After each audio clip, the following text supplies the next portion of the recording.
All right, just gonna pop this there. Hopefully you guys can hear me. I'm just gonna turn down my volume thingamajig. All right. Yeah, first off, great to see you, everyone. Yeah, poor Charles Latora, it seems like he's not going to be here today. He's going to be dealing with a massive toothache or something like that. Great to see you, Corvinus, More Gaming. Great to see you, Eric Goble, Tolemykus, Harro, Bosma. Like I said, I was surprised that, like you said, though, you're going to be in listening mode only.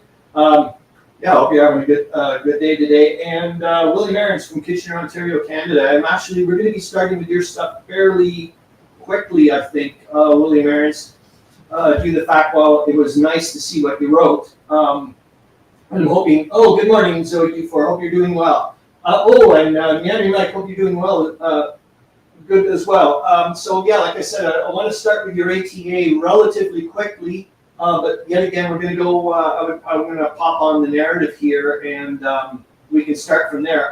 The other nice thing is, I noticed that although it's blinding for me, it looks like you're going to be able to. It will come out a lot better text-wise here. I'm going to present the screen. Let's see what I mean. I'm going to stop. I want to present. Okay, what was I not? Because I was showing something. This.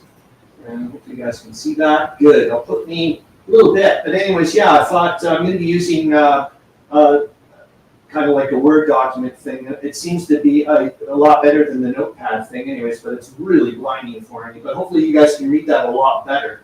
So anyways, this is what we're hopefully going to talk about. I don't think there is much I screwed up last week, live stream fact-wise. I don't think so. Anyways, yep, I do certainly. Good morning, Brian R. Smith. Great to see you. I certainly do want to talk about Big Bertha Bingo, and basically, I just want to find out who would like to have a bingo card. I'm really surprised at how quick. I thought it was going to be a really laborious way of but I was able to actually scan in those red cards that I got at Value Village, turn them to grayscale and was able to scale them, just pop them straight into my template. So I'm really happy about that, that's for sure. So anyways, yeah, obviously going to be doing the History Heroes, who or what am I, World War I. And as you can see here, we've got a new leader, Brian R. Smith, just by 1 point there. Knocks Meandering. That must be odd for him. He's been at the top for I don't know how long. I think what was it? I was saying at the end that we're going to end round 2 of this just around at the Battle of the Somme, the start of it, I think, is what I was saying. So that's not too far away. That's just, July 1st. So, but July 1st doesn't fall on a Saturday, but you get the idea. Yep, like I said, I want to go to the Arends translation attrition, the ATA, relatively quickly, and hopefully that'll start framing some stuff in. The Pinup Gal Guy of the Week, if we can go to that. We'll see yet again. I would like to start getting back into like that should say BGG, obviously. Game of the week. I took a look at did the random thing to see if to take a look at what game to look at. At Blue Chapelle by White Dog Games, there's a video by Marco OmniGamer. He enjoyed it. I'd like to maybe take a look at it with you guys if we get time. As per usual, there's a 0% chance we're ever going to go through all this stuff. A lot of this here on the number 9 was material that I wanted to talk about with you guys last week, but the Romania special more or less took that bit. And Harro Bosma mentioning the Kings and Kaisers game, which I'd never heard about. He messaged me saying that he wanted to get some kind of like Axis and Allies style World War I game on his brand new table there. And I also wanted to mention again about the Jesuit one. He's doing the Weltkrieg Eastern Front. And it makes I'm totally fine with sharing. It takes the pressure off, right on. I was just wondering, it must be so weird, like it's just, you've been up on that perch for so long. Anyways, he's doing a fantastic playthrough of the Eastern Front. He's got all the maps as one like they're all connected. It is just spectacular. I mean, obviously, I doubt he can do like an overhead shot. It would have to be take out his roof from his house or something for us to get a good shot. He also mentions a website where Second Chance Games. I hadn't heard about it before. Maybe you guys had, but maybe we can quickly go to there. Why I've got Rogero's Corner here, Clark Commando 1983's thing here, is because it is in connection with what's going on right now in Ireland in 1916 with the Easter Rising. And I'm not going to go like a big long spiel about it. Hopefully that person there, just very quickly, the guest, David O'Duffy at the very end, is going to go on there. I think we could listen to that video. I don't think Mark Rogero, Clark Commando 1983 is going to flag me for copyright, for goodness sakes. Frank Gogos is a person a colleague of mine who lives out in Newfoundland. As you can probably imagine, it doesn't take me long for me to start talking about the Great War with anyone, really. And so that's what happened. And he was like, "Oh, I know about a person. He's an author. He wrote a book on one of the Newfoundland regiments or whatever in World War I, and that's the person, Frank Gogos." So I was like, "Oh, wow, interesting."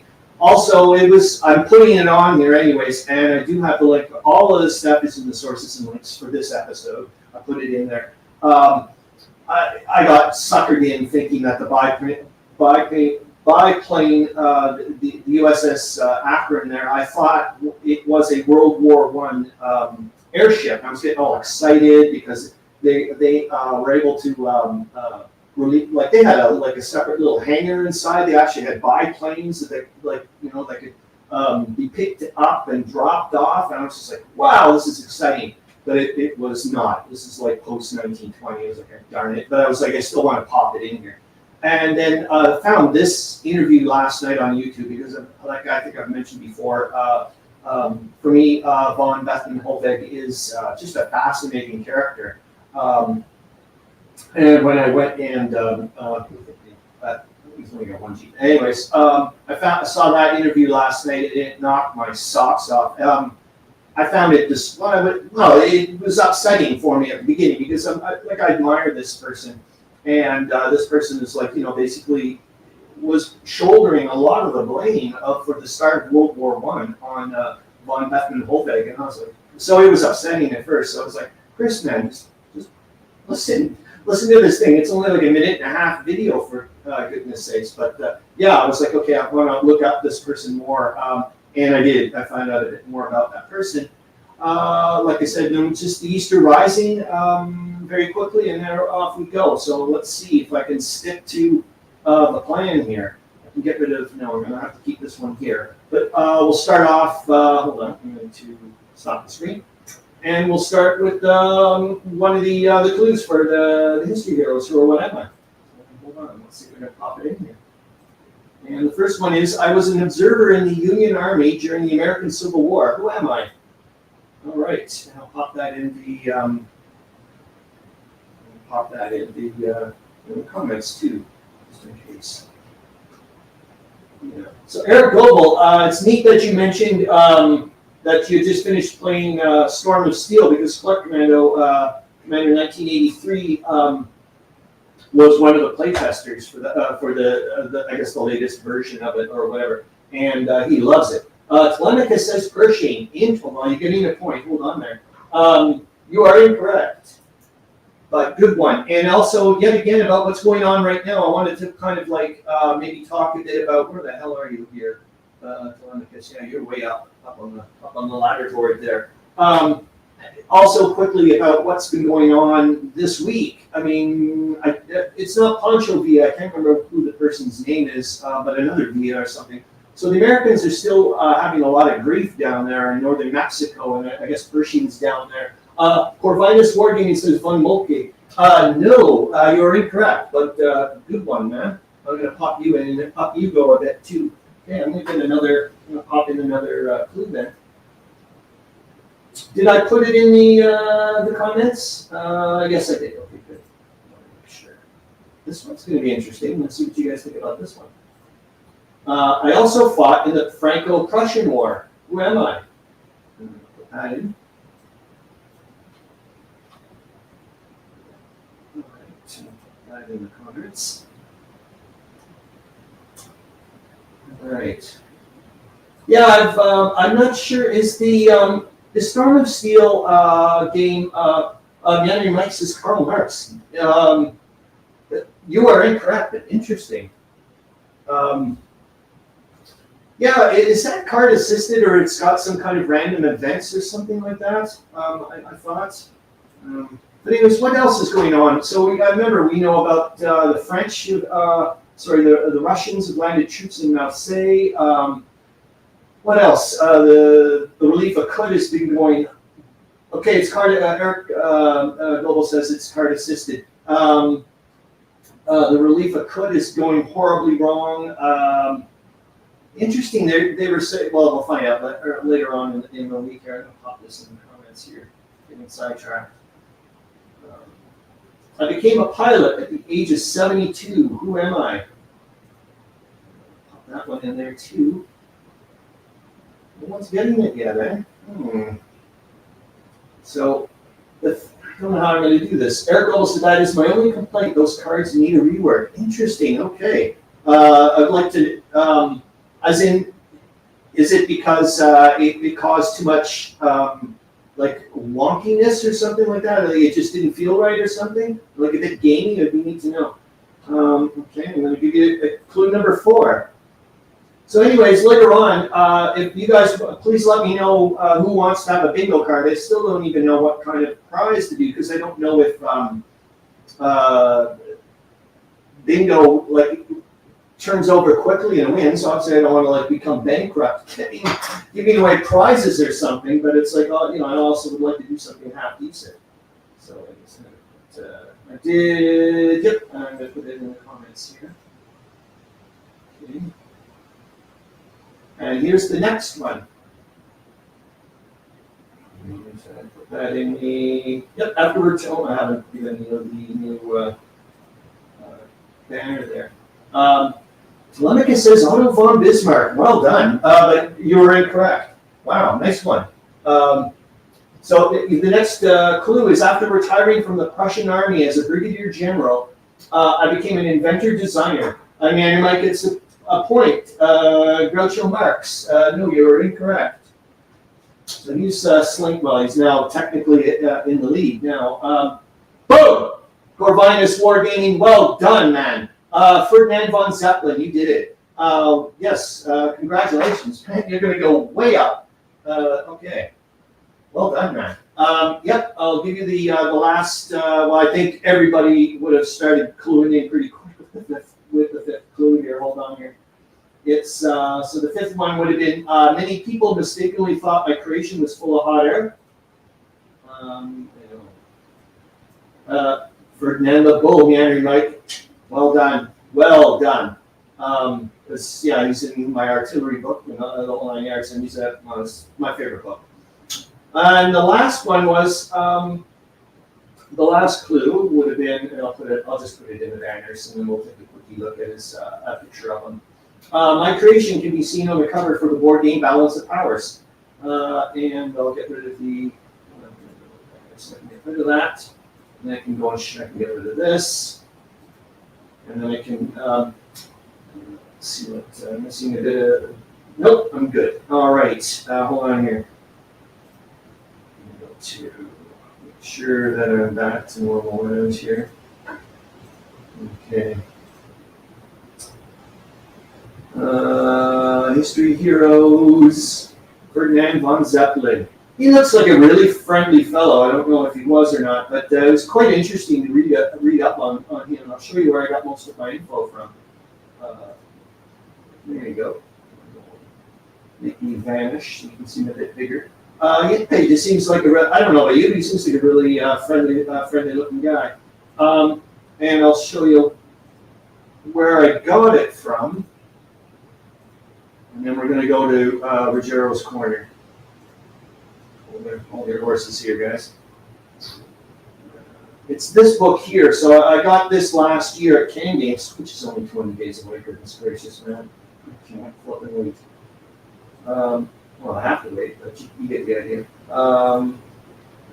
Yeah. Good. You can see that. So that's the Great Wars at Sea Zeppelins, and that's where I got the information from about Ferdinand von Zeppelin, and then also about the USS Akron. And I was thinking that's why I didn't clue in. I just thought, well, since it's in this book, it must have been a World War I thing, and it wasn't, unfortunately. So I'm going to kill this because we're going to go straight to this, and it's about, and then we're going to go off to the ATA. So this is about the Easter Rising, and I just thought, like I said, all I know, I'll just give you very quickly about what I know about the Easter Rising. The British come down like a hammer. They don't screw around with this. It's fast. I think like it starts on the 24th when they take over the post office in Dublin and whatnot, Sinn Féin and others, and block off the whole street, try to cut off some telegraph lines and so on and so forth. Boom! The British are in faster than you shake a stick. I'm almost 100% positive. At bare minimum, there was like 15,000 troops sent in to squash this fast. But this guy's going to do the full-on for us here. So, like I said, I don't think we're going to see it yet. And please let me know if you can't hear it, the whole 9 yards.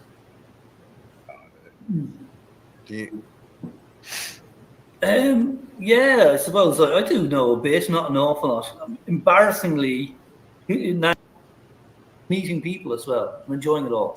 So I got to ask for Vassal, do you play live or do you play exchanging file? Live, yeah.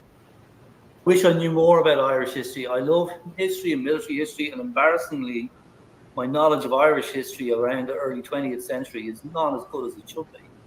But yeah, the 1916 Easter Rising was something that was never going to win.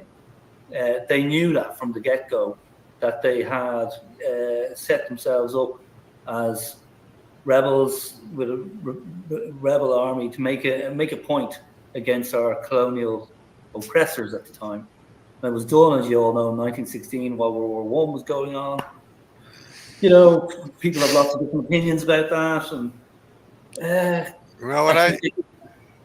they just wanted to make a point at that time. It was never going to beat the imperial forces that were based in Dublin and Cork and other parts of Ireland at the time. But the one thing that a lot of people around the world may not know, unless they're students of history and Irish history at the time, is a lot of people weren't very pro rebelling against the British Empire and doing such a thing in Ireland at the time. They were totally against it. So when they saw the main street being blown up with cannons and shots and so on, people were against it. They were looking at these guys going, what are you doing? But what turned on it was when they were captured, put in prison, and shot. That's where they turned to public opinion. So I wish I knew more. Well, so with that being said, I'll just add this. I'm going to stop the screen. So at least, like I said, hopefully you guys saw that. Because I found that just absolutely eye-opening. I was just like, and like I said, it was super quick. It was just a quick question at the tail end of Mark Majero's show, and boink, I was like, thanks a lot. Okay, so now we're going to go to William Arends, the ATA. All right. This will be nice and big. I think we're going to put them sideways a little bit. Yeah, you guys can still see pretty darn big. Please let me know what you got, like it works. So here we go. I'm just going to get my little mouse thing out of the way. Berlin's latest news, the 22nd of April, 1916, the American memorandum to Germany, the North American response. Translator's note. This is a very long article, so the first paragraph is a direct translation, and each additional paragraph has been abridged in order to shorten the report while still conveying its essence. Here is the recently published response received through the Wolf's Telegraph Office. Already from the speech that President Wilson made in a public assembly, we could decipher in which direction the answer to our memorandum concerning the Sussex would be moving. I think I'm just putting off to a side here, William Arends and others. I think maybe by next week we're going to hear we're going to see the that thing that's called the Sussex Pledge or whatever. Where the Germans back down a little bit. At the time, the President of the United States of North America held as his right in open assembly to put in place the question of whether the North Americans' stated aversion vis-a-vis that all wars would now make an exception if that would be for the sake of humanity. Thus, with the unethical and somewhat insidious appeal to moral sentimentality, as someone who understands his North American audience, in order to receive proper laurels from them, this orator, the chief executive officer, then did achieve this desired result. We have at the same time perceived that the president, through this obvious influencing of public opinion, wanted simultaneously both to placate and to wipe away any open resistance, as some individuals become increasingly aware of his war-threatening politics. Shortly before the meeting of the next session of Congress, both of the Senate and of the House of Representatives. I don't know about you guys, but from what I've been reading, that's not the case. President Wilson was not a warmonger. So I find that, well, of course, this is from the German perspective, so maybe they have to make it sound that way. As stated above, the next paragraphs are abridged. The second paragraph states that President Wilson has, through the USA's ambassador to the German Reich, James W. Gerard, let it be known that the diplomatic relations could be cut off if there is no change in the German use of unrestricted U-boat attacks. At the same time, the U.S. Senate gave instant approval to a resolution to increase the size of the American armed forces to 1 million men. The next paragraph states that the text of the memorandum did not as yet lead in the direction of a formal declaration of war. It could also not be ascertained if this document originated with the former anti-war Secretary of State William Jennings Bryan or with his successor in that office, the more militant Robert Lansing. The text of the memo is excerpted as follows, also abridged. That it is with sorrow that the use of U-boat attacks is warranted against armed enemy merchant ships, but that the safety and human rights of the neutral passengers on those ships should still be guaranteed under the prior international treaties. The second paragraph of the memo states that if the U-boats of the Kaiser's government continue to unmercifully and indiscriminately attack merchant ships, then the United States will see that as a violation of international law. The U.S. wants the Kaiser's government and Navy to immediately stop this present method of conducting war against passengers and freight ships. If these steps are not taken, then the U.S. government reluctantly sees no other course of action than to undertake an intervention in the name of humanity and the rights of neutral nations. Translator note, I've returned a full translation in the last two paragraphs, which include the German response to the memo. We are herewith asked about every rumored either or, which perhaps in our opinion cannot be avoided, when we at no time have departed from either of both remarkable memorandums about the U-boat war, in which we show both our self-defense against England and our full preparedness to conduct this U-boat war against merchant ships that are returning to England. This we have done to secure the full rights of our people, while we also have declared 4 to 8 passenger steamships of the neutral states be given safe and free passage during their ocean crossings. The circumstances in which President Wilson has allowed armed merchant ships into North American harbors is and remains one of the main sources of confusion about neutral shipping and the U-boat war. This is not the time for political criticism, and we were formally of the opinion that through an energetic political dialogue, we could keep away from clashing with the USA, but we are not of the opinion that one must, until perhaps the inevitable final moment, bide one's time if in all directions hard, disadvantageous circumstances await. No person in Germany wants to be pulled into a German-American conflict. However, this is but one ongoing, unchangeable fact, though not that fact alone, that we have a purposeful and clear goal in our U-boat war against England, a goal that is indispensable after the party that led us into this war has broken all barriers in their transgressing and destroying of human rights. Translators note, how sad it is that 108 years after this crisis concerning the United States and the war in Europe, yet another war has brought us to a new crisis that must be addressed by legislative action in the U.S. Congress regarding the resupply of one side of the conflict, leading to the inevitable threats from the other side. Such is the lasting legacy of the war that could not end all wars. Thank you, William Arends. I'm going to stop the screen for a second. Oh my gosh, Jessica, great to see you. Good afternoon to you.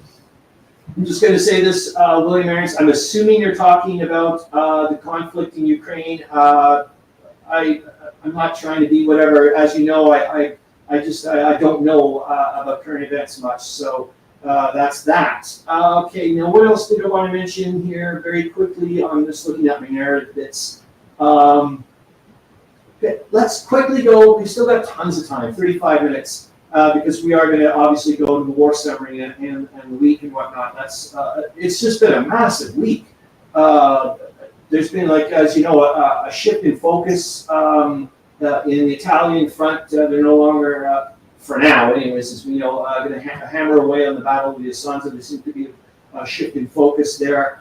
General Smuts in Germany, East Africa seems to be doing good. There's some kind of they're trying to cut some major rail line there, but. Yet again, we know that obviously Leto Vorbeck is doing his guerrilla warfare and whatnot. Great to see you. Playing your Weltkrieg well, oh my God. You wonderful person, Jesuit, man. Oh, that's awesome to hear. Okay, let's go to the, I want to show you that BGG Game of the Week thing here. Hold on here. Thought it was on a, whatever. Oh gosh, I almost got rid of you guys. That would have been help. So I got rid of the browser. Hold on here. Okay, let's go to the BGG Game of the Week thing. I'm going to present the screen. Now, it's this game here at Neuchâtel. Like I said, bump it up here. I may have to get rid of me so you guys can see more.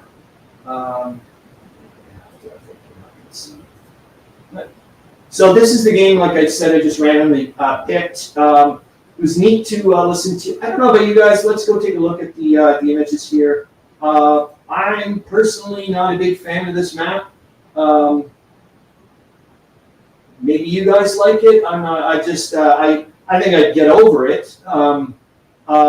Marco Omni Gamer says what I kind of really need is look at the counters and we'll be able to see it. But it's just that's their offensive or their combat factor.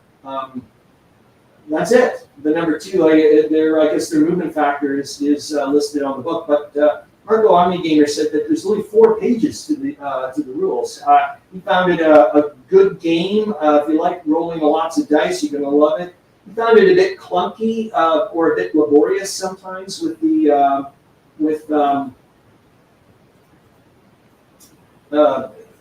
procedures and whatnot, but he did find it. He did find it that it was historically good. So I think if you remember, the Battle of Neuchâtel was here's jumping. So that was in 1915. That was the Brits still learning the ropes about communication and whatnot. Remember, it started off really good, but they just weren't able to follow up. And I think. Oh, darn it, wasn't that something about they didn't bring in, they left the reserve troops too far away, but I'm getting things muddled up. But I do remember that it was one of the first times where there was a concentration of artillery and it was highly effective. And the Germans took notice of that. I think it was von Mackensen primarily. Okay, let's go to the week. And then we'll go from there.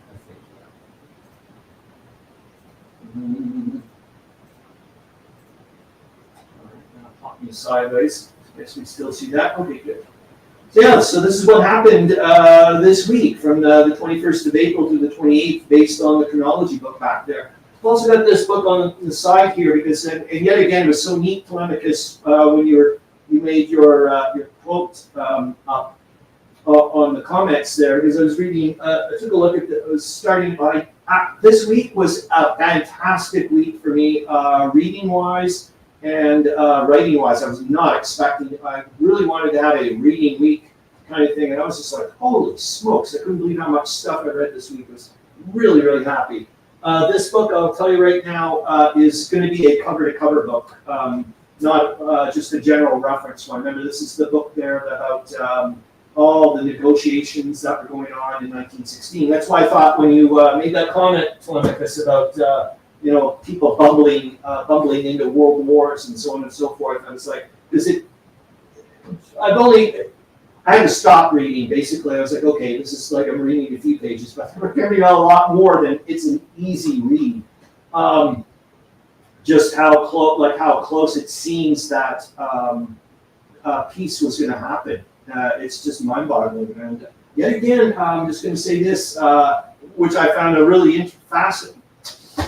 It'd be neat to, I want to find out more about this because, like I said, about the von Bethmann Holweg thing, where that historian guy, and he's got a lot of books on Russia. He's very Russian-centered, but he also does about Russian modern times, Napoleonic, and so on and so forth. Bethmann Holweg is one of the first people that throws out a little olive branch or something, or says, "Hey, we're willing to talk peace." He sends a telegram, this way and that to President Wilson. I mean, let's be honest. That's you've got some pretty big whatevers to start doing something like that. Where you're going to get a lot of flack. I mean, this is in 1916, where I know that people are getting tired of whatever. There's also that other thing of, and that's what you hear later on. It's like some people saying, "Well, we can't have a half peace or a half victory or something like that. We have because we've sacrificed so much. We've got to go all in," kind of thing. Gamers of Copy Ashley. Morning, just checking in. Great to see you. As you can see, or can you? Yes, you can, a little bit. But like I mentioned, Sharon is going to be making much more of a splash every week because I want to start doing the Big Bertha Bingo every starting next week. And hopefully Big Bertha Bingo over here is going to be, Jeremy will be bringing the message, the number for us. So anyways, here we go. Oh my gosh. We didn't even talk about the elephant in the room, in a sense, that Paul Hennerer, the game designer for 1916 Prelude to Blitzkrieg, has agreed to come on our show. So that'll be on the 11th of May. It'll be our regular time, and so I hope you guys are looking forward to that. Spread the word if you want, because I want him to get as much exposure as possible for this. And hopefully I will spend an hour allowing him to be welcome, and we can engage about his game. I think it's going to be a lot of fun and find out as much as we can. And here we go. April 21st, the Italian progress in the Carso. French make progress near Morthome, Beaufort, and Bois-Calais. British retake ground lost at Longmap, Ypres. April 22nd, the British repulsed at Sanat-Iat, which is in not Mesopotamia. I think that's in North Africa. Meandering Mike says, Paul has been very active on BGG lately with playtest reports. I know Meandering Mike. And that was, you want to talk, I'm so glad you said playtest reports, Meandering Mike. As part of the research, or whatever you want to call it, preparation that I'm doing for the interview, is I've mentioned before that he mentions playtest a lot. He mentions it, and I probably even got the count wrong because I just did it manually. I didn't want to use a counter or whatever. He says playtest 44 times in his posts on BGG. And remember, there was a significant number that had been deleted because he was using his original, using Paul Hennerer as his actual name way back when he had some issues with it. Anyways, British progress in German East Africa. But thank you for mentioning that, Meandering Mike, because would have not mentioned it because I probably would have forgotten, but it was on my little list here that, he made some beautiful posts this week. Oh, gosh, let's quickly, hopefully we'll get to let's get 25 minutes, but shut up and focus on whatever.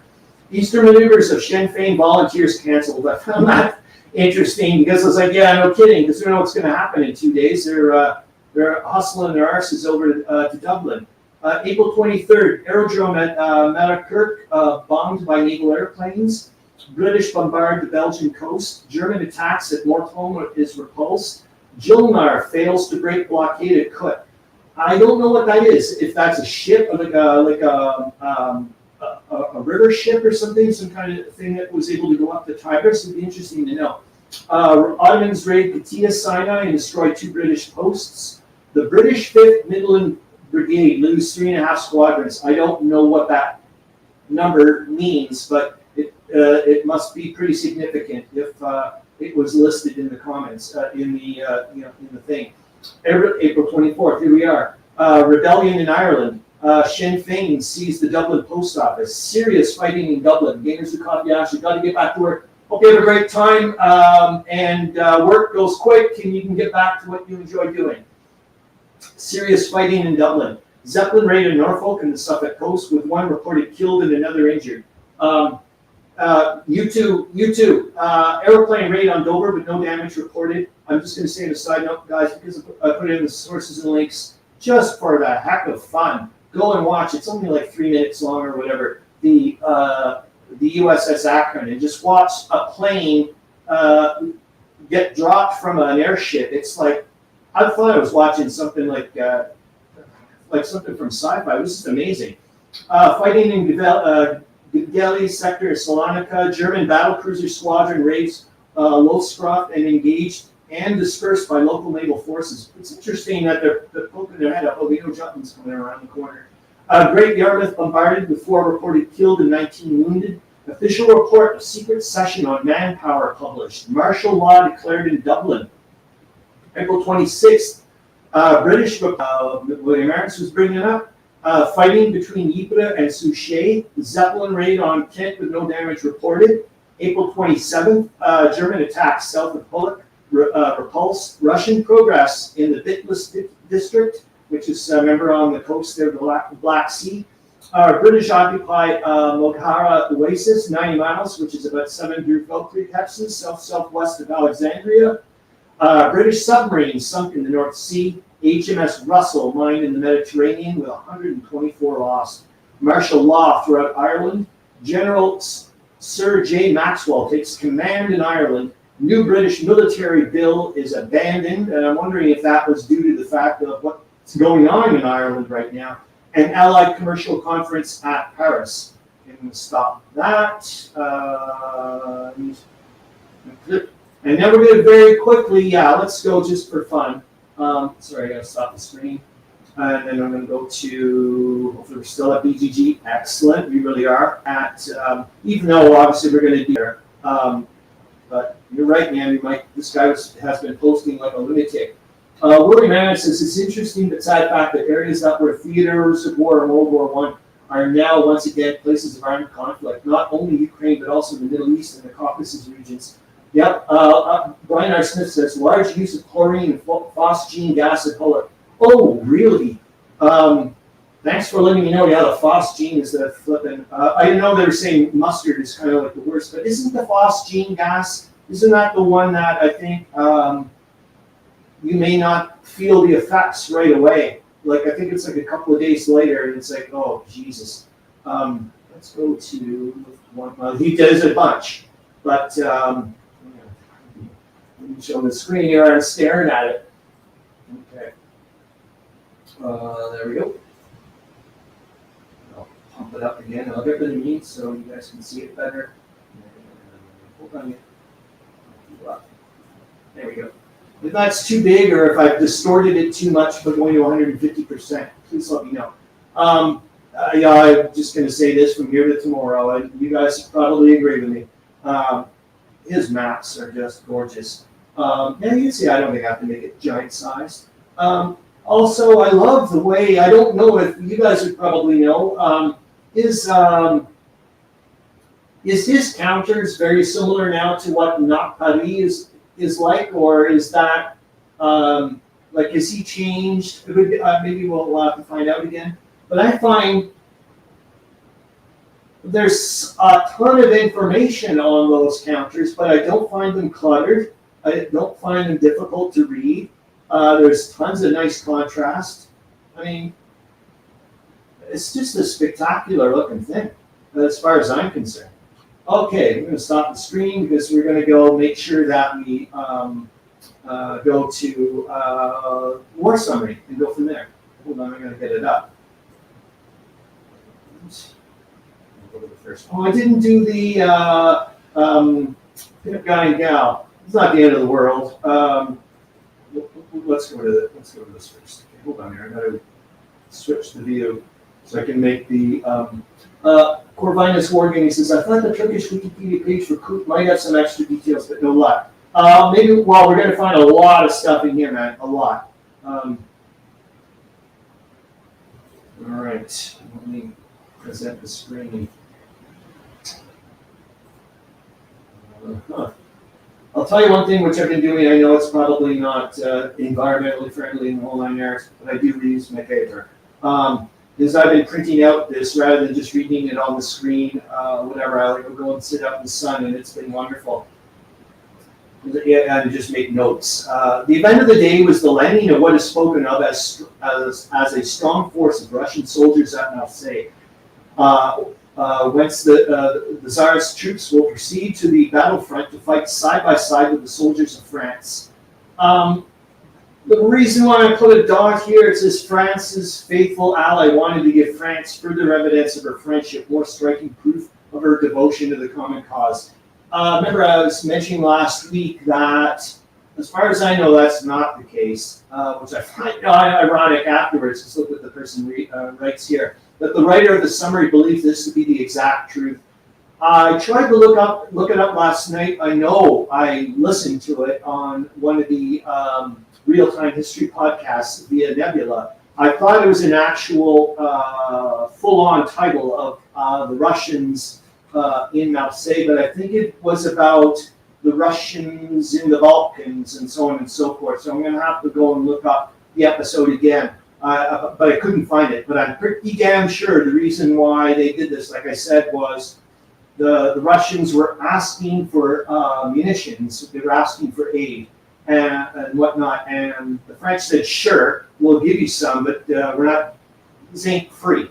So you better bring some people on over." Kind of thing, and that's what I was saying last week as well. The Russian generals were like, "Are you out of your flipping head? We've got enough problems as it is, and you want to give some of our troops away." Anyways, let me get out of here. A report from Marseille telling of the landing of the Russians says that the bands of the fleet took up the Russian national anthem as the first transport, and that's when they start talking about. Here it is that. They assume that the French actually must have sent ships over to, as escort way to head over to the Far East to pick them up. Should France need more Russian troops after Archangel opens, they could be carried in large numbers by the light cruisers of the Allied fleets well out into the Atlantic. I thought, I don't know if you guys, but I thought we had just read a few weeks ago that that area had become ice-free and that the rail line had been completed, but obviously that's not the case. It was just kind of like a bit of a head scratcher for me. Around Verdun, the French are no longer content with retiring slowly after inflicting the maximum of loss. They begin to recover lost ground. These successes were somewhat offset by a German win against the British positions between Weltkrieg, we were just looking at that in the week, and Ypres, the historic ground in which the Canadians played a great part exactly a year ago. And was that the Battle of Neuve Chapelle? That was the one where they got nailed, I think. The first use of poison gas on the Western Front, I do believe, where the Algerian troops or whatever got hit really hard, and the Canadians, I think, I could be getting the wrong battle, had to stick it out kind of thing. Anyways. The Russian advance proceeds in Armenia over the entire front from Trebizond to the Tigris Valley. To the west of Trebizond, the Turks are falling back rapidly. A Turkish official report states that the situation of General Townsend's army at Kut El Amara is becoming critical, and that, owing to the difficulty of obtaining food, all civilians have been ordered to leave the town, or risk being eaten. The commander, it is added, anticipates that airplanes will drop bags of wheat. The struggle on the right bank of the river on Sunday, Monday, and Tuesday, when General Curie's force was hotly engaged and finally checked by the Turks, was evidently a sanguinary one. And nothing on this one. All right, the Verdun struggles assumes a new aspect. No longer are the French content to hold on to their trenches or retire to others after inflicting on the attacking Germans the maximum of loss. They are now, Zoe Dufour, listening to you podcast. To be honest with you, Zoe Dufour, like I've mentioned, I think that I'm more podcasty than whatever. But good on you. No longer are the French content to hold their trenches or retire to others after inflicting on the Germans the maximum of loss. They are now beginning to counterattack with vigor in the effort to regain the outlying positions captured by the Germans on the northern front during the past 2 months. The French statement says that the attacking force made progress during the night and that another body of French troops captured a German trench on the outskirts of the Coret Woods, together with 4 officers and 150 men. General Petain appears to be determined to hold Dead Man's Hill and Hill 304 as the outer ramparts of Verdun on the west side of the Meuse. I can't remember why in the world I put the red dot there. While this engagement was in progress, the Germans on the east side of the river violently bombarded the French lines in the neighborhood of Vaux, and afterwards directed a powerful infantry attack upon them along a front of 1.25 miles. Okay, we're on number 4. We're doing pretty good. I'm surprised. I think it was a good idea to go a little bit ahead here. An indication of the falling reserves of Germany is seen in the posting of notices calling for the enrollment for military service of the class of 1919. That is, of lads who are only 17 and who, under normal conditions, would not be called up until 1919. The reason I put this red dot, I found this interesting, was that this doubtless means that they are not to be sent to the front, but after training are to be utilized like the elderly men on the lines of communication and for garrison and guard duty. Yeah, I just found it interesting of like how to utilize people. There's been another rush at Saint Eloi. The British official report states that a party of Germans who had left their trenches there were dispersed. There's been much mining activity in Artois. The Battle of Monday and Tuesday on the Tigris is one of the most sanguinary struggles of the Mesopotamian campaign. If General Lake is to break through, it must be by amphibian warfare. Wow. So that's why I was wondering about that, in quotes, that Jolmar thing or whatever. Is that a boat? The lack of boats in sufficient numbers must be a serious drawback. And I'm sorry, I mean, it's the gamer in me. I'm like constantly thinking, boy, wouldn't this be an interesting little thing to have. The Turks have admitted the evacuation of Trebizond in a report that is a strange compound of mendacity and boasting. I'm going to have to write that down. I don't know what mendacity means. It is announced that the Turkish army offered extraordinary resistance to repeated attacks of numerically superior hostile military and naval forces. One of the greatest struggles in the Verdun campaign took place on Saturday in the region between Le Mahon, Dead Man's Hill, and Bethencourt Brook. The army of the Crown Prince had obtained a lodgment on the northern slopes of Dead Man's Hill earlier in the week. That was the position of affairs on Saturday at dawn.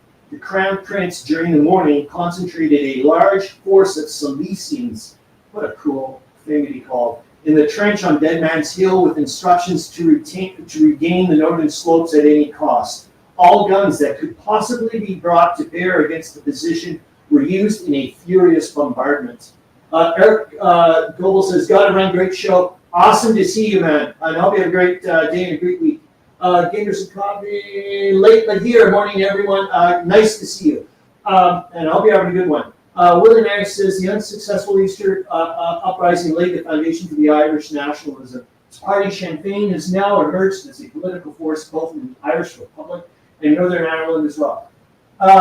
I tried to find it, William Arends. I couldn't. I found the 1918 electoral map for Ireland, and remember, this was after the executions and whatnot, and it's like almost all Sinn Féin. It's insane.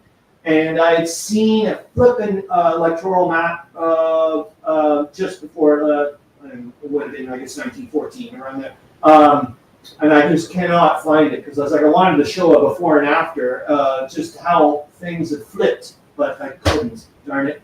Anyways, the assailants never reached the French first-line trenches, and when the shattered remnants of the enemy returned to their trenches, it is estimated, that 4,000 men, 40% of all who emerged from the German lines to take part in the assault, lay upon the ground dead or wounded.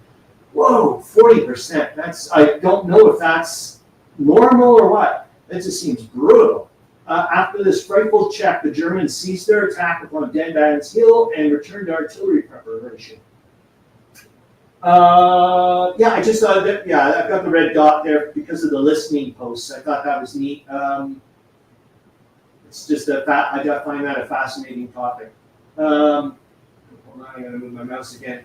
We're doing good. The losses, not really, we're halfway through. The losses of the enemy on the Verdun front are becoming colossal. It was estimated the other day by Colonel Remington, the military correspondent of the London Times, after a visit to General Petain's headquarters, that during the first month of the battle, that is from February 21st to March 21st, the German losses were not less than 150,000 men. The Berlin official report issued yesterday admits that the Germans have been compelled to evacuate the newly won trench along the Lamau-Ypres road because of underground water, which made their consolidation impossible. Yeah, I just found that interesting. Artillery activity was reported at many points along the British front, including the positions in the Souchez sector of Artois, which has been the scene of steady fighting for the better part of a year. Lord of mercy, and we know it's going to continue for, well, until October. There's been a renewal of hand grenade fighting south of Saint-Eloi. Once more, Sir Percy Lake has to admit the failure of an attack on the Turkish positions on the northern bank of the Tigris. After a considerable period of inactivity, official Italian reports tells of fierce hand-to-hand fighting on the Carso Plateau. A trench section 1/5 of a mile long was captured on Saturday afternoon by the Italians. General Smuts is rapidly overrunning German East Africa. During the past 3 weeks, his mounted troops have been pressing southward steadily on the heels of the retreating Germans. About 100 miles of the Maasai country have been occupied, and Van der Venter's mounted brigade is now in touch with the concentration of Germans affected for the defense of the central plateau of the colony and the protection of the railway. From various quarters come reports as to the manner of the death of Field Marshal von der Goltz, which are not reconcilable with the original statement that he died of fever. Yeah, it's interesting. The attempt of Sir Roger Casement, that's that person, he keeps popping up every 5 seconds, so I want to find out more about him. Oh, darn it, I do have a picture of the somewhere here. To bring about a rising in Ireland, recall statements made by friends of his in happier days. I don't want to get into this ridiculousness that he was, whether or not he was insane, that's silly. The French appear to have a growing ascendancy at Verdun. Since the fierce German assault of Saturday on Arends Hill, the enemy has made no infantry attack. Another method adopted by General Petain to destroy the German morale is the bombardment by aviators during the night of railway stations and bivouacs behind the German lines. During Sunday night, for example, 21 shells and 8 incendiary bombs were dropped on the railway station. At Longuin, I guess 5 shells on the station at Stenay, 12 shells on bivouacs east of Verdun, and 32 shells on bivouacs on the Montfaucon region. The Italian official report admits that as the result of the concentration of a very heavy, it was also on the side note there, they're saying that the French have obviously developed better airfields and whatnot to be able to start doing all these night flights. The Italian official report admits that as a result of the concentration of the very heavy Austrian fire on certain advanced trenches in the Carso, the Italians evacuated the positions. Berlin announces that Germans in considerable numbers have joined the Turkish forces besieging Kut al-Amara. I found that interesting. Didn't know they were down there. Corvinus warning, it's interesting how important cavalry still were outside the Western Front. Yes, and I'm glad you brought that up, because that's kind of why I had the red dot there. And we're going to be also mentioning that when we go, hopefully when we start talking about with Paul Hederer and the Romania game, Prelude to Blitzkrieg, due to the fact that cavalry also played an important part, especially the Bulgars. I'm doing it, good God, I'm turning into these people. The Bulgarians. The fighting in the desert to the east of the Suez Canal, officially reported today, does not presage an important advance from Syria. The affair was doubtless more of a raid on the British advanced post than an attack intended to be pressed home. The presence of 35 Bedouins could easily be secured by promises of much loot to be easily won by a surprise attack in the early morning of Easter Sunday. But there's going to be a big attack coming in August. The news from East Africa is invariably good. General Smuts reports the occupation of Kondoa on Wednesday, last after brisk fighting. Corvinus war game. The Ottomans had a lot of German advisors throughout the war. Yes, you're darn right they did. I was just quite surprised that does it not? I'm not sure. It sounds like German troops. Maybe you're right. Maybe it's just advisors. Darn it, I could talk forever, man, because now I want to start talking about the Grand Campaign in Der Weltkrieg and all these constraints about how many German troops you're allowed to have with the Ottomans and so on and so forth. Here we go, about the cutting of the railway. We're not doing too bad, but 4 minutes here. What are officially reported as grave disturbances have occurred in Dublin, during which armed rebels of the Sinn Féin party took possession of a considerable part of the city. Like I said, they come down like a hammer. The rising was captained by friends and followers of Sir Roger Casement in the spring of 1914, when the Ulstermen were raising large bodies of men to resist the inclusion of Ulster in the Home Rule scheme and importing arms from Germany. Sir Roger Casement and Captain White, a son of Sir George White, defender of Ladysmith, both Irish Protestants, launched in Dublin a counter-movement under the name of the Nationalist Volunteers. All right. Not too bad. Oh, I miss Chrispy Galactic today. I hope he's doing well. The culmination of frightfulness, so far as Great Britain and Ireland are concerned, took place between the dark of Monday night and the dawn of yesterday morning. There was street fighting in Dublin. A squadron of Zeppelins raided the east coast of England, and the German battle cruiser squadron, accompanied by light cruisers, paid a visit to Lowestoft on the Suffolk coast. Yep. British aviators have been winning laurels in the air. We're going to leave it at that for them. Parliament was told by Premier Asquith yesterday the facts as to recruiting and the military necessities of the country.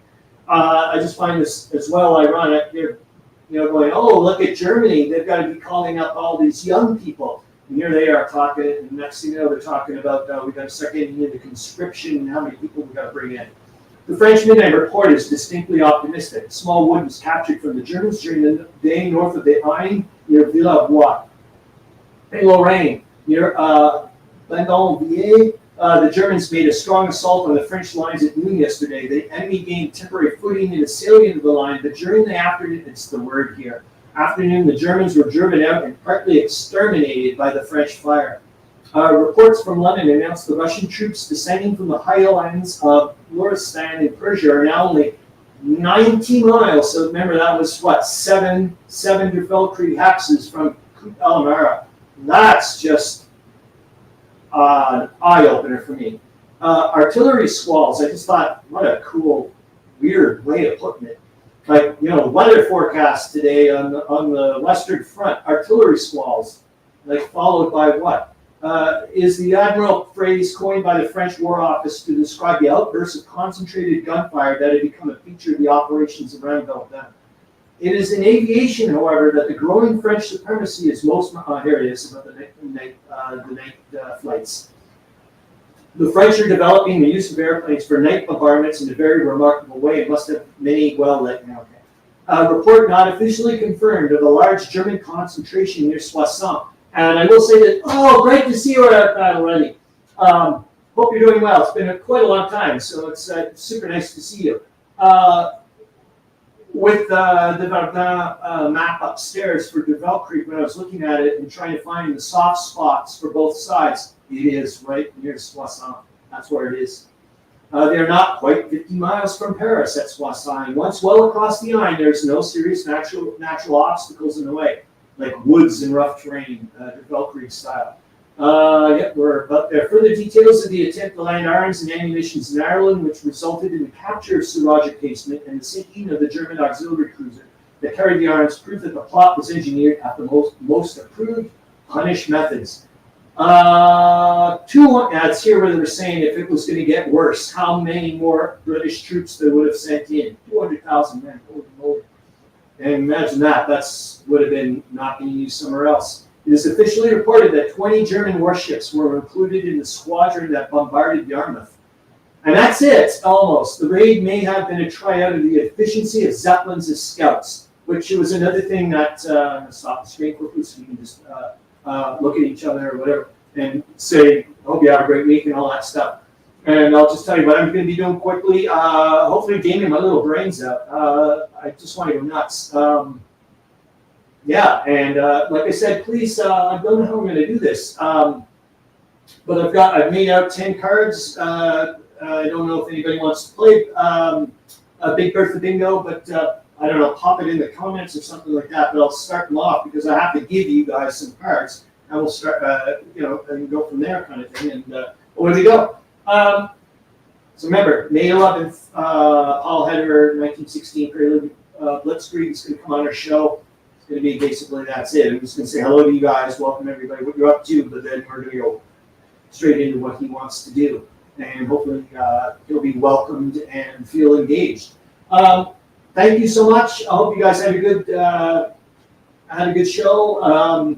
Hope you have a great weekend, remainder of the weekend. I hope you have a great weekend. I hope to see you in a week from now. And I know that the week after the Paul Heder interview, our special is Can Games, so I won't be doing one there.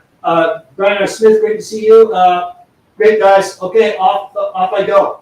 Thank you so much. And don't forget to check the links of all those amazing things if you want to have some entertainment. Okay, bye. Thanks a lot.